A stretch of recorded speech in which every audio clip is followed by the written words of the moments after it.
Hey, writers, we have got Sharon Skinner here with us today. Hi, Sharon. Hi, thanks for having me. And the reason why I've asked Sharon to join us here today is because Sharon is a wealth of information about writing speculative fiction, and she also coaches a lot of writers in speculative fiction. And that's what we're going to dig into a bit here. But first, let me introduce you to Sharon just a little bit more. Sharon has a BA in English and an MA in creative writing, and she is a certified book coach and freelance editor who helps writers weave their words into stories that shine.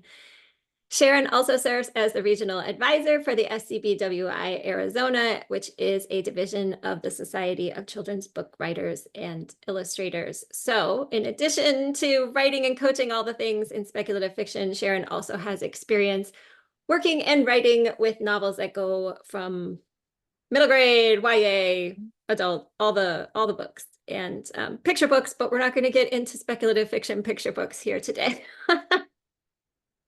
Maybe another time. So welcome, Sharon, again, and thank you so much for joining us. I'm sure this is going to be a great conversation. Thanks, Sarah. I always enjoy our conversations. So we're going to just dig right into this group of books. Just to clarify for the writers who are joining us, what are we going to consider under the umbrella of speculative fiction? So, speculative fiction is really, it covers a lot. It's a really big umbrella. It covers a lot, everything from science fiction, fantasy, horror, anything where you can ask a question, what if, and build a world where things are different than it's not contemporary fiction. It's, there's some sort of magic or science that's taking place that we are imagining. So Yeah, it's something really that a more imaginative realms. that makes sense. Something that's kind of pulling us out of the world that we live in a bit.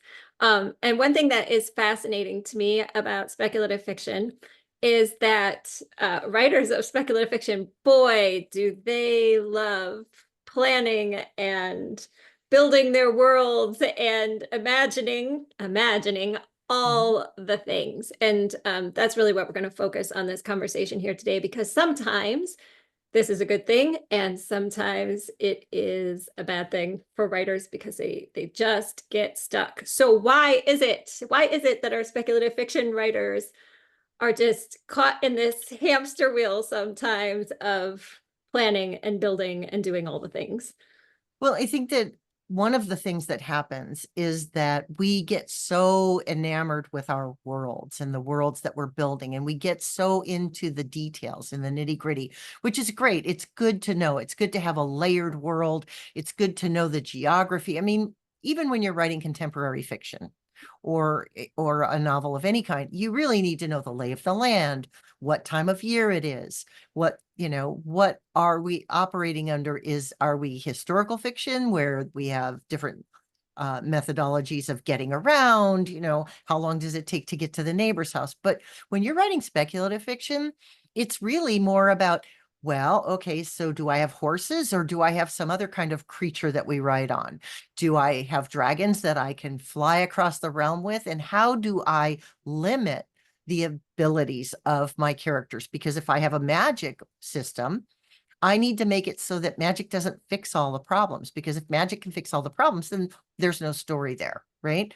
Because what happens is that you've got to have conflict, you've got to have a story, you've got to have characters go on a journey. But I think we sort of get so involved in trying to figure out all those components, and it can be fun. It's really fun to figure out, what kind of magic system and who does what kind of magic and what kind of creatures populate our world and what kind of races. And do I need another race of people in the next land over so that we can have conflict there or someplace to go? Or, and it gets very involved. Yeah. It can become very involved. And do I use standard plants and trees and things, or do I make some up? Or do I rename some of those medicinal herbs that we use in, contemporary society, that just to make them sound more in world? And that's a whole nother aspect of world building, is making sure that the language that you use and the cliches that you've kind of used as placeholders get turned into in-world kinds of similes and metaphors, so that you really want to immerse your reader in the world. And unfortunately, because we really want to immerse our readers in the world, we can sort of get ourselves so immersed that we don't know to come up for when it's time to come up for air. Yeah, no, I love that. And sometimes this counterintuitive thing happens where if we think that we have more opportunity for creativity if we have less boundaries, but sometimes the opposite is true. And with speculative fiction, it's like you as the author are establishing what the boundaries even are. So it's like the world is your oyster. You can Yeah, just do whatever you want. And if you don't rein it in, um, that creativity, I think, just starts to take over. absolutely. So one of the things that I recommend is that, yes, world building is critically important, and you want to really establish a lot of those boundaries and those rules and get somewhat immersed into it. But at some point, you've got to come up for air, and you've got to figure out, so who are the people in this world that we're going to engage with? What are their goals, and what is this story that I want to tell? Yeah. So if you're coming at it from a world building beginning, at some point you have to realize that, okay, I've built enough of the world that I can do placeholders as I go along through the story to go back and figure out, what's the historical reason that this exists in my world. Or you might be writing along and all of a sudden someone like me will say, hey, because I do this a lot with my folks, feet and miles are very contemporary and very real life, but how is it that your world, which is all full of magic and dragons and things, has decided to use feet and miles for distances? So can I, or is there something else that you can use that we can understand and get a handle on, that's part of your world? So there's a lot to world building, and it is important, but at some point you got to tell the story. Yes, yes. Okay. So let's maybe start moving in that direction here to help our writers, because it sounds like there's going to be this fine line between needing to know enough, because you certainly, I'm just guessing, don't want to start writing a fantasy completely hodgepodge. I know I just picked one of the genres there, but writing completely hodgepodge, and then like halfway through the book, a new magic system, and then another part of the book, oh, there's this new kingdom now. And like that becomes too disorienting and probably counterproductive for you as a writer. So it seems like we want to have at least a little bit of planning in mind, but we don't want to get stuck there. So maybe let's start with like, what do you think would be the key pieces of information to know about your, whether it's your world or your story, your book, if you're writing in speculative fiction? So I think that the topography or the geography of where you're at, where are we? Are we on another planet? Are we in another realm? Are we portaling through to another time and place? We've got to know how we are, where we are. You got to ground us in where we are. And then if it's science fiction and you are using a lot of hard science, then how are you going to convey to us how that science works? And if you're using hand wavium as your elemental or your element of, science, then we need to at least be given enough that we can suspend disbelief, right? To go along with it. We suspend a lot of disbelief in a lot of science fiction like Star Wars, Sure. that sort of thing. We love it, but we're willing to do that because we are engaged with the characters and the story. We're on the journey. So the fact that you're having something bizarre happen that scientifically isn't possible as far as we know doesn't bother me as much, because I'm really here for the journey. I'm really here for the characters. Right. So I think knowing what your world is. And then if you're doing any kind of magic or science, you need to know the boundaries of those. You need to know the limitations and the rules around those to some extent. Now, you might be writing, have put some rules in place and then be writing along and discover that, oh, based on my current system, my character is too easily able to overcome this barrier I want to put in their place. So I may need to go back and adjust. Because remember, I say this a lot to my writers. We're not ancient Egyptians. We don't write in stone.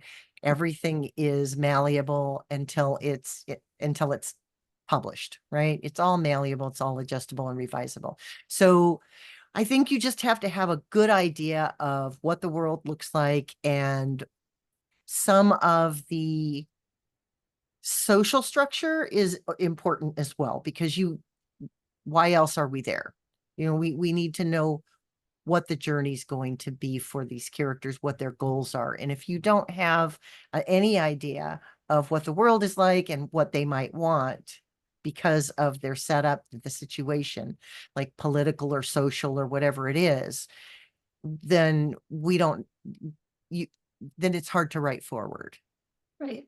So you keep mentioning the characters and their personal stories. So obviously, it's going to be important, just like it would be for any novel, that you have a firm grasp of who your character is and what they want and what they're working towards and what's up against them and things like that. Do you find, whether for your personal process or with writers that you work with, is it common to perhaps come up with a character first and put them in a world, or do you find people more commonly create a world and put a character in it? I would be curious just to know how that works out for you generally. Well, I think it runs the gamut, and I think it really, again, process is personal. You hear me say this all the time, and I think it depends on the writer. I have always been a character-driven writer, and so I usually figure out who my characters are first, and then I discover the world with them a little bit, and then I realize, okay, these are the things I need to know, and then I'll make a map. But a lot of the writers who come to me are world builders. They've built these fabulous worlds, and they have these great ideas for what's in those worlds, and how they're peopled in general, and what they look like and what they feel like. But there's no story there. Right. They've put some characters into it, but there's no character arc there because they don't know who their characters are well enough to go on this journey, or to even know what the journey's going to look like. And so when we want to go into, it's like if you go into a Disney ride like Pirates of the Caribbean, right? And you're exploring this world and all you're seeing is the world. That's fun for a few minutes, but you wouldn't want to do that for hours. Let me tell you about that, because one time I was stuck in the Pirates of the Caribbean for like an hour with the saloons and the gun the fake gunshots going off. So I absolutely agree. I Yeah. love the movie, love the ride, but I don't want to be stuck there for You an don't want to hour. be stuck there for hours or even on a loop, right? Right. And even the ride tells a bit of a story. You get to see some of a Yeah. journey that you go on, but it's not very deep, and it's not very um it's just not fulfilling to Right. spend. So like I always say, going and reading a book or a novel is like going on a road trip. Who do you want to get in the car with? Like, yes, I want to look out the windows and see the scenery and know where we are in the world and watch time pass and experience the weather, but I want to do it through that character.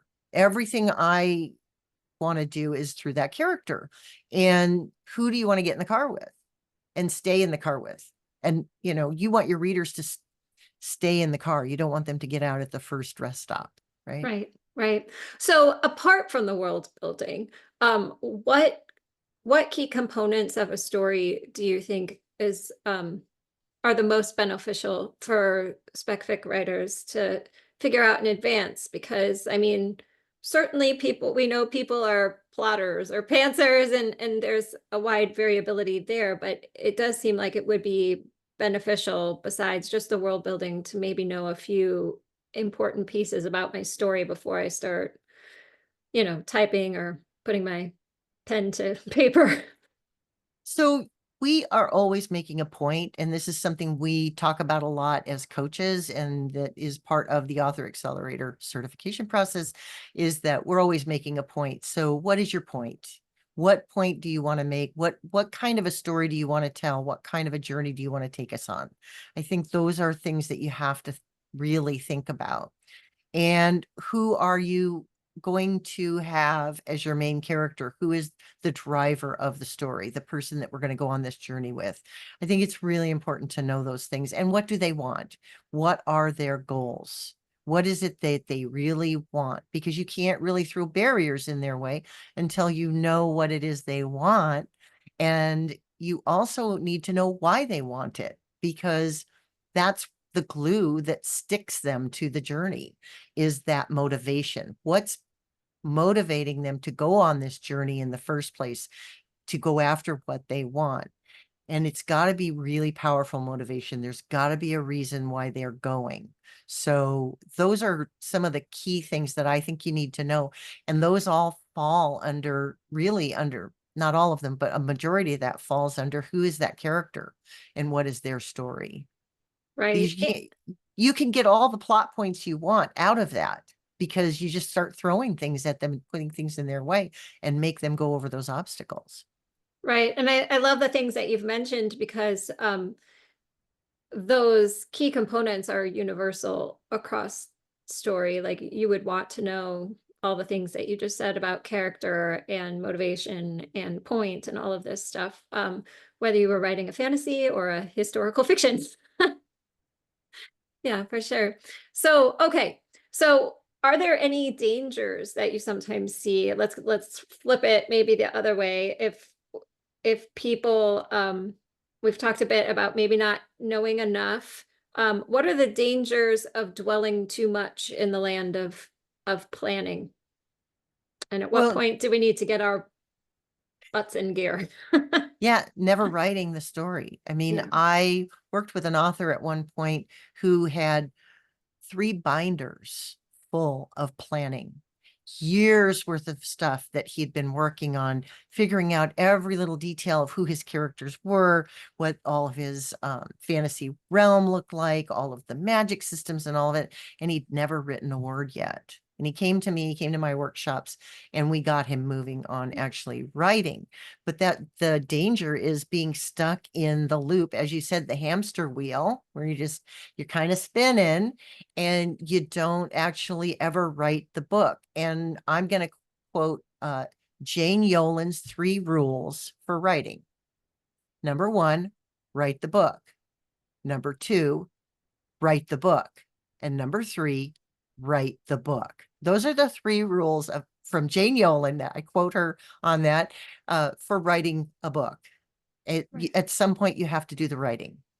And Yep. sometimes we feel intimidated and we feel unsure about, well, what if I make a wrong decision? Well, here's the great thing. We're not writing in stone. You can't make a wrong decision. You can always, because you can always revise it. So it's not really wrong. It's just what you thought you were going to do at the time, the direction you were heading in. Yeah. And you never know, maybe that will show up in a later book, later series or something When like that. when I do a plan for a book, when I do a blueprint and an inside outline and I've got all of that kind of in place, I always remind myself, and I tell my clients this all the time.